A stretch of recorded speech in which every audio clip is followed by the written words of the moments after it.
Magandang umaga, ngayon po ay araw ng Biyernes, October 27, 2023. Update po muli sa lagay ng panahon.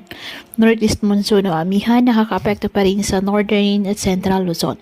Samantala, isang low pressure area ang nabuo sa may silangan ng Mindanao ayon sa Pag-asa.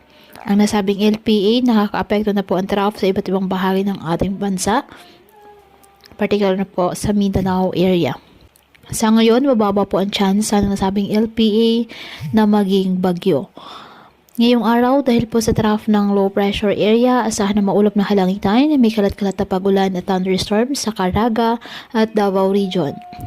Ang Ilocos Region, Cordillera Administrative Region, Cagayan Valley at Central Luzon, bahagyang maulap hanggang sa maulap na kalangitan with isolated light rains dahil po sa amihan. Ang Metro Manila at nalalabing bahagi ng bansa, apektado po ng mga localized thunderstorms. Kaya patuloy po na pinag-iingat ang ating mga kababayan sa banta po ng mga pagbaha or landslide, lalo na kapag may malalakas na ulan, at ugaliin po na magdala palagi ng payong o kahit anong panangga sa ulan kapag lalabas ng ating mga tahanan.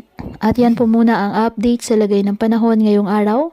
Muli patuloy po tayo na mag-ingat at palaging tandaan, God loves you. Stay safe and God bless. Ang panahon.